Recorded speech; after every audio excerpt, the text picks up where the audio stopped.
எப்படி கேள்வி கேட்டாலும் உங்ககிட்ட இருந்து எந்த பதிலும் வர போறதில்ல. ஏன்னா இருந்தா தானே வரும். மேக்சிமம் உங்ககிட்ட இருந்து வர பதில் சாரிமா, தெரியாம நடந்துருச்சுமா, இல்லனா நடக்க கூடாதது நடந்துருச்சுமா, சாரிமா, அவ்வளவுதானே. இந்த வெற்று விளம்பர மாடல் திமுக சர்க்கார் இப்ப சாரிமா மாடல் சர்க்காரா மாறிடுச்சு. அந்த ஒரு 3 நிமிஷம் மொத்தம் பேசினாங்க, அதை நான் பார்த்தேன். காவிக்கு பின்னால ஒழிய வேண்டிய அவசியம் இந்த முதல்வருக்கு இல்லை. சாத்தாங்குளம் சம்பவத்துல இறந்தது யாருன்னு அவருக்கு தெரியல. இறந்தது ஜெயராஜ், அவர் சொல்றது ஜெபராஜ்னு சொல்றாரு. சாத்தான்குளம் ஜெபராஜ் பெனிக்ஸ். அப்ப எப்படி அவங்களுக்கு வசனம் எழுதி கொடுத்து வாசிட்டு போறாங்கன்னு எனக்கு தெரியல. புதுசா நடிகர் கட்சிக்கு வந்து நான் தான் அடுத்த முதலமைச்சர் சொல்றாரு. கட்சி ஆரம்பிச்சு இந்த 1 வருஷம் கூட ஆகல. அப்படி 1 வருஷம் ஆகாதவர் நான் தான் முதலமைச்சர்.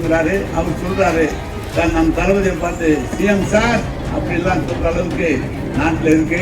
பாதிக்கப்பட்ட மக்களுக்கு நீதி கேட்டு போராடுவது அவசியமானது. ஆனால் அது அரசியல் உள்நோக்கம் கொண்டதாக இருந்தால் அது பாதிக்கப்பட்டோருக்கு பயன் தராது. ஆட்சி முடியறதுக்கு முன்னாடி நீங்க செய்த தவற நீங்களே சரி பண்ணுவீங்க பேசியிருக்காங்க. அவர் வரமாட்டாரமா கேள்வி கேட்கறது கூட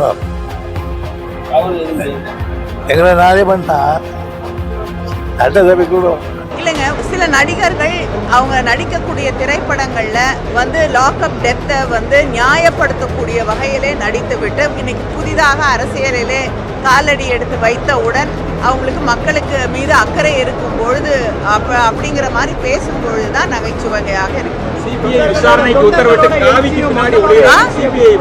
உத்தரவிட்டு காவிக்கு பின்னாடி கட்சியின் பேரில் மட்டும்தான் வெற்றி இருக்கு.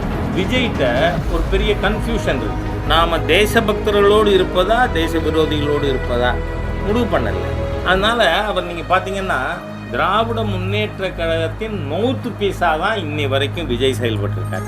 காரணம் கல்வி. இவர் நிலைப்பாடு என்ன, திமுக நிலைப்பாடு என்னவோ அதுதான்.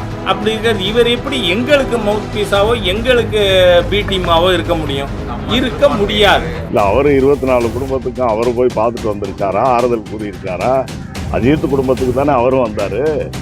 24 குடும்பத்துக்கு எல்லா சூழ்நிலைகளிலும் ஏற்பட்டிருக்கின்ற அந்த பாதிப்புகளுக்கு முதலமைச்சர் என்ற முறையிலும் எதிர்க்கட்சி தலைவர் என்ற முறையிலும் அவர்கள் ஆதரவு தெரிவித்திருக்கிறார்கள், ஆறுதல் சொல்லியிருக்கிறார்கள். இப்போ தான் வெளில வந்திருக்காரு. நேற்று முதல் முறையாக 3 நிமிஷம் வந்து பேசியிருக்காரு. இன்னும் அவருடைய இதெல்லாம் எப்படி இருக்குன்றதெல்லாம் நம்ம பொறுத்திருந்து பார்த்தா தான் தெரியும். இன்னும் அரசியல் சூழ்நிலைகள் இருக்கிறது.